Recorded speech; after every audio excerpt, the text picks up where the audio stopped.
Hello everyone, it's Jordan here, and today I'm going to go over NVDA again for the second time. This is another video on my NVDA review series where I'll be going over more things that you can do in NVDA.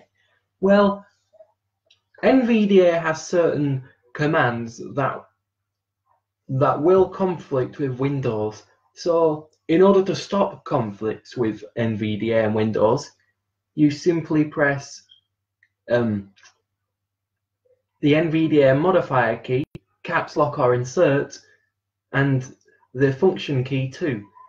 In this case, it'll pass the next key through to the application once you press the next key.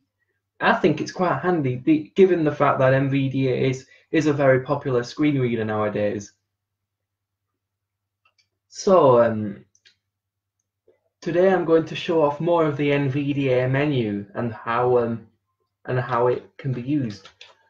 So we press our NVDA modifier key and N, and we're in the NVDA menu. Let's say we want to look at the tools menu this time, so let's go into the tools. View log, which basically views a log of your NVDA activity if you press enter on it. Speech viewer, well, because I'm new to NVDA, I still don't understand what that could actually be yet. Python console, no idea what that could be. Manage add-ons, which basically allows you to manage installed add-ons you've got for NVDA, whether that be synthesizers. There is an ETI Eloquence synthesizer that you can get for free, and that's the synthesizer I'm using because I don't like the eSpeak synthesizer that you get with NVDA when you first install it. Create portable copy basically creates a portable copy in wherever you want to run NVDA. But since I no need to do that because I've got a USB stick and I've got a portable copy already on there, there's no need to have to create another one. And the next one,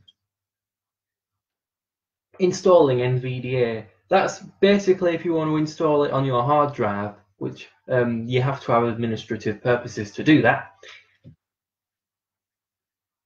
Run COM registration fixing tool. I think that's to do with Bluetooth and connecting Braille displays. In this case, my Braille Sense will be able to connect with NVDA.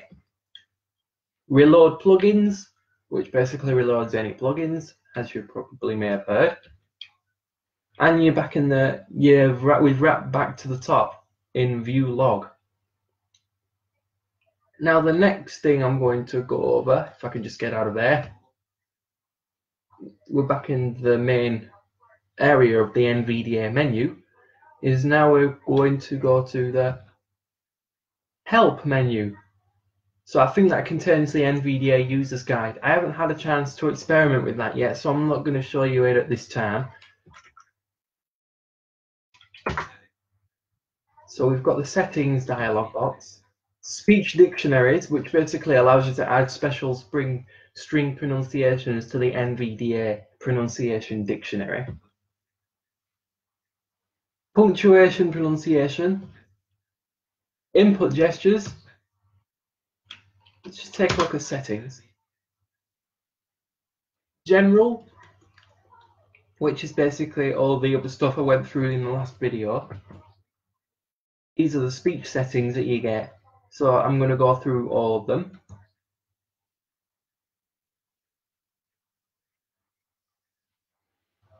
And it's telling you the name of the synthesizer, Eloquence.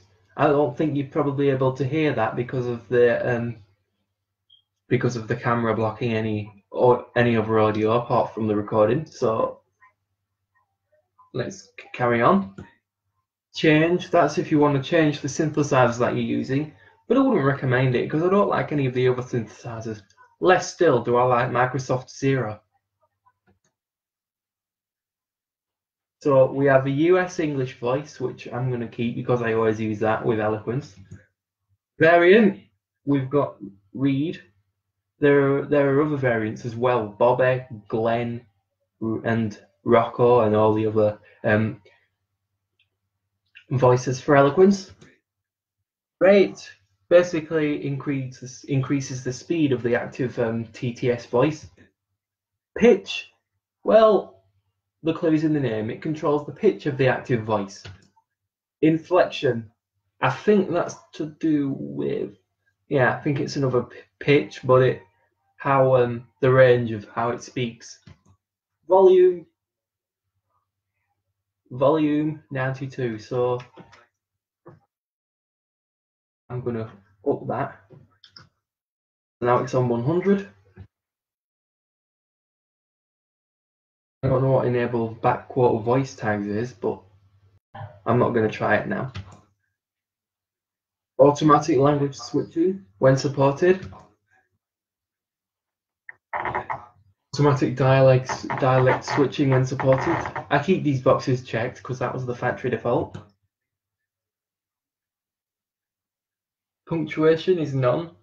And when it says collapsed, it means you can expand the combo box by pressing Alt and the down arrow key. Trust voices languages when processing symbols. I don't see why you could do that, but I'm going to keep it at its default.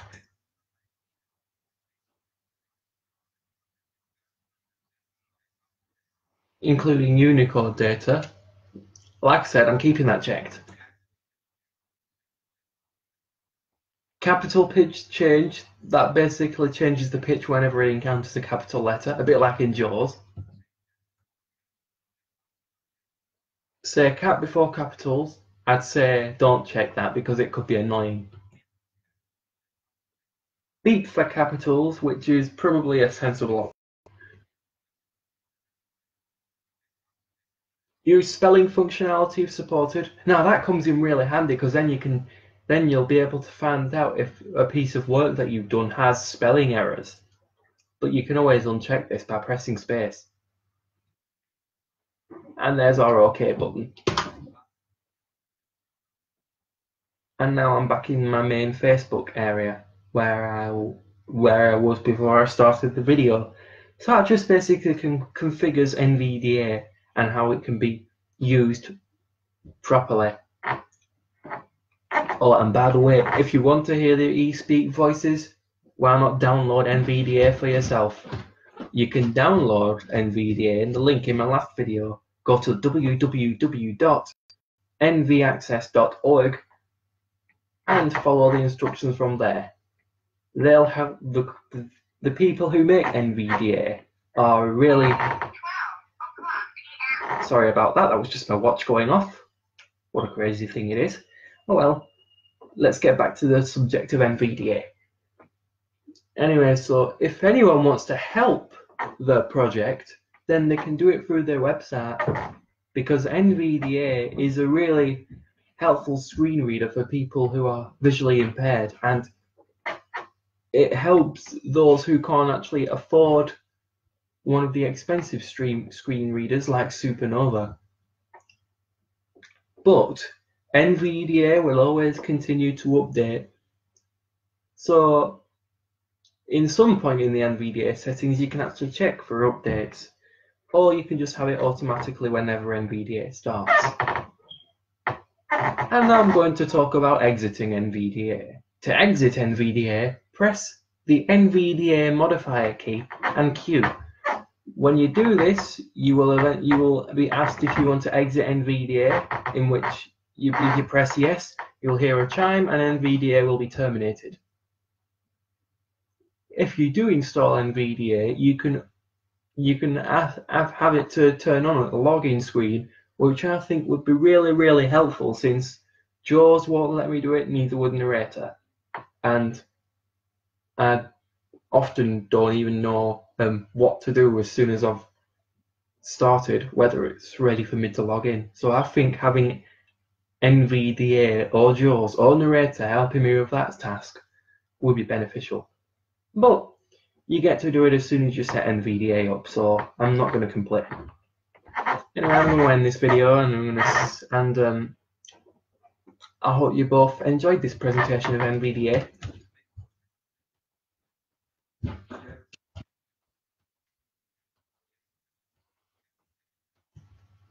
Okay, I don't think I'm going to be able to. There we go.